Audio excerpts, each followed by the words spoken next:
Hello friends, today I Dhiru Chandra going to explain you Elegy Written in a Country Churchyard by Thomas Gray. I welcome you on Study Magic channel. Let's begin. Elegy का मतलब क्या होता है? एक शोक गीत जो एक कंट्री चर्चयार्ड में लिखा हुआ है बाय थॉमस ग्रे। यहाँ पे हम थॉमस ग्रे की बायोग्राफी देखेंगे। थॉमस ग्रे का जन्म 1716 में कॉर्नहिल लंदन यूके में हुआ था। उनकी डेथ 1771 में कैम्ब्रिज यूके में होती है। उनके फादर का नाम फिलिप ग्रे था। वो एक स्क्रिवेनर थे। स्क्रिवेनर का मतलब होता है लेखा जोखा रखने वाले, नोटरी इंस्पेक्टर टाइप। उनके मदर डॉर्थरी एंट्रोबस एक मिलनर थी।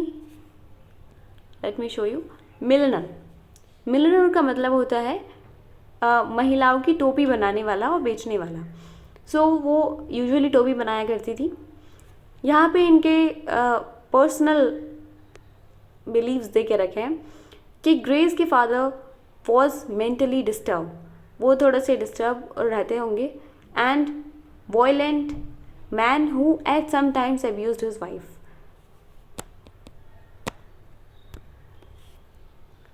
उन्होंने अपनी स्कूलिंग एटॉन स्कूल में की थी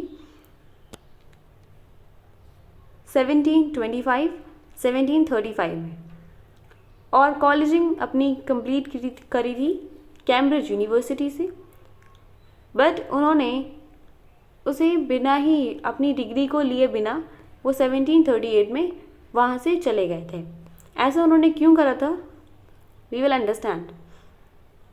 उन्होंने 1738 में विदाउट डिग्री कैम्ब्रिज यूनिवर्सिटी छोड़ दी थी, intending to study law in London. वो लॉ पढ़ना चाहते थे लंदन में। लेकिन जब लंदन गए तो वहाँ पे ग्रे का चाइल्डहुड फ्रेंड हॉरेस वॉलपोल वहाँ पे मिल गए और उन्होंने एक यूरोप की टूर करी। 1741 में वो सेपरेट हो जाते हैं आफ्टर अ क्वेरल, और उसके बाद फिर वो लंदन वापस चले जाते हैं shortly before his father died.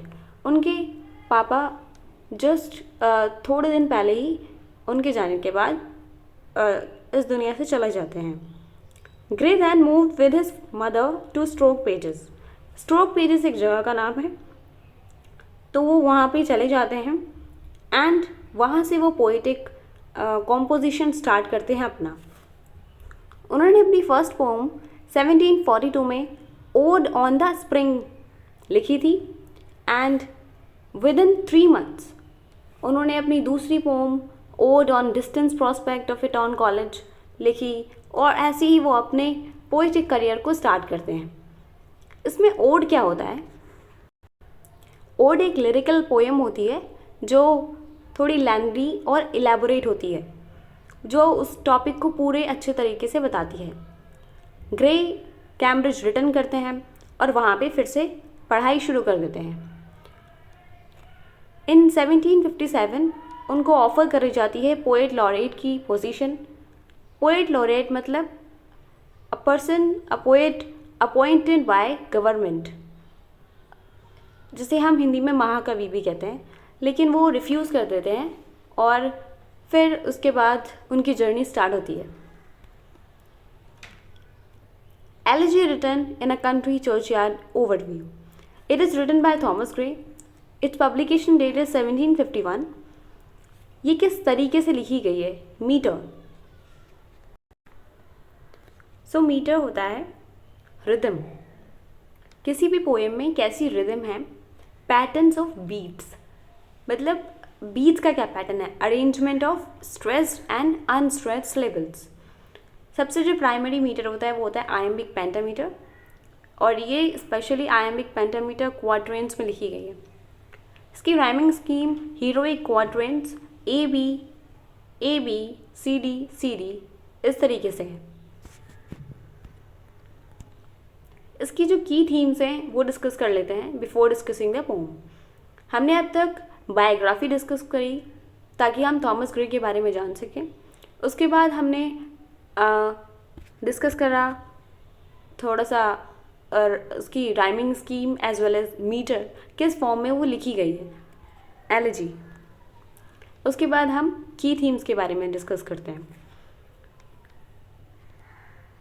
इसमें यूनिवर्सलिटी ऑफ डेथ को बताया गया है, मतलब death is universal. Poet is sitting in a country churchyard, और वो चर्चयार्ड में बैठा है। जब एक इंसान कब्रिस्तान में बैठा है तो वो ह्यूमन के मोर्टल होने के में लैमेंट कर रहा है, क्योंकि ह्यूमन इज़ मोर्टल। वो कभी एक राजा रहा होगा, कभी एक किसान रहा होगा, मतलब उसने बहुत सारे रोल प्ले करे होंगे, लेकिन अंत में उसने एक जगह मिली है उसे, जो कि उसे कब्रिस्तान में मिलती है। तो वो यूनिवर्सलिटी ऑफ डेथ को बताता है कि death is universal to all, चाहे वो रिच हो या पुअर।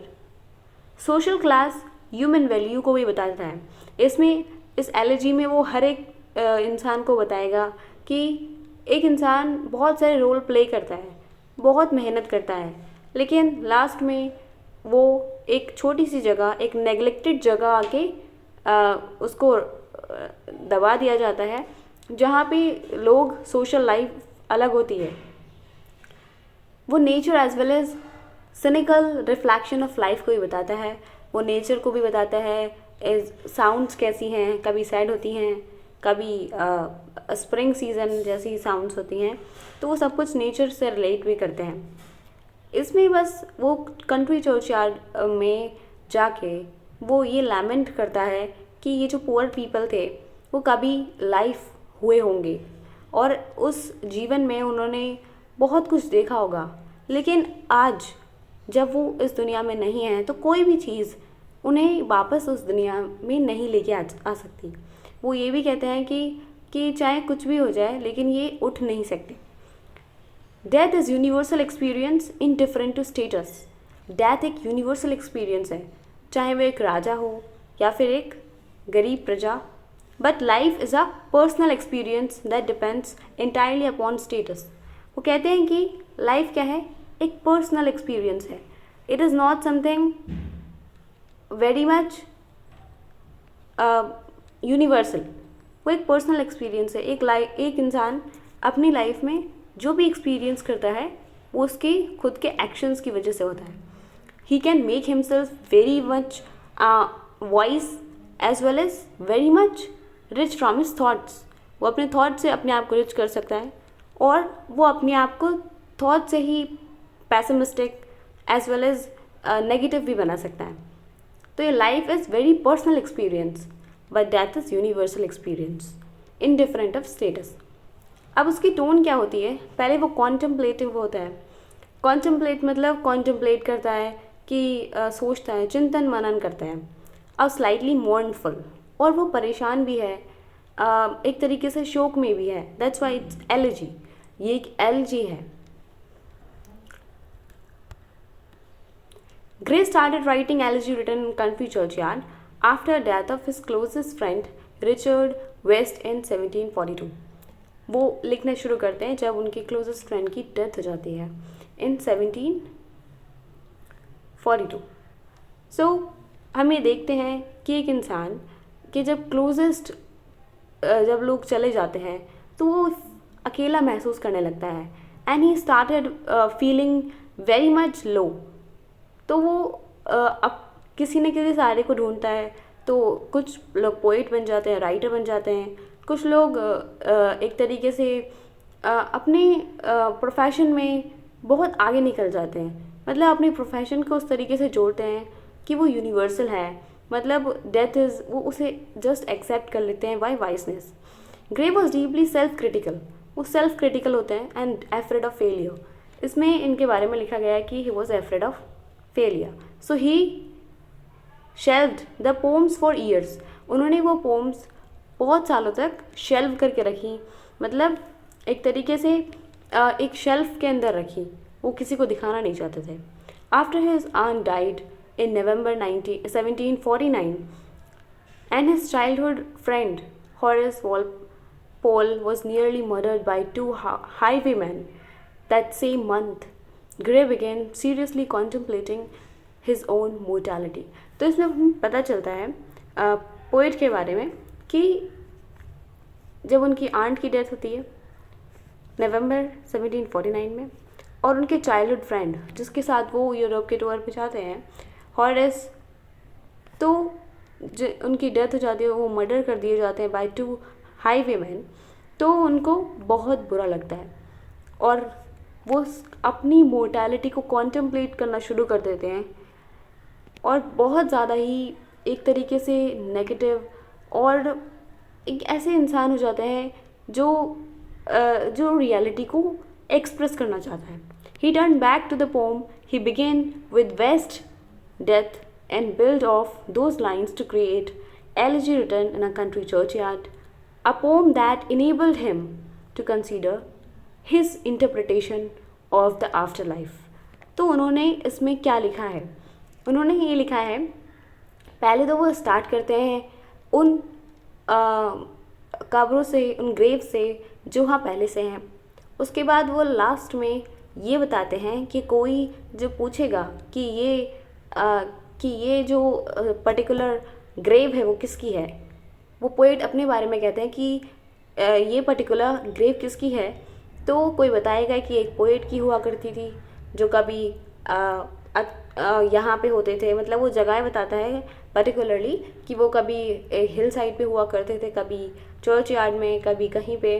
तो वो अपनी आफ्टर लाइफ के बारे में बताता है। तो इसमें because he was very much shaken by the universal reality, तभी वो एक एलिजी लिखते हैं on this church yard.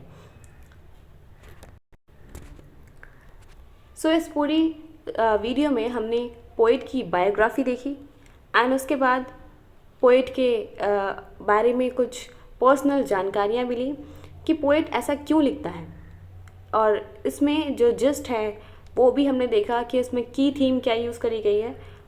And इसको पढ़ने के बाद हम उसकी अब एलिजी पे टॉक करेंगे।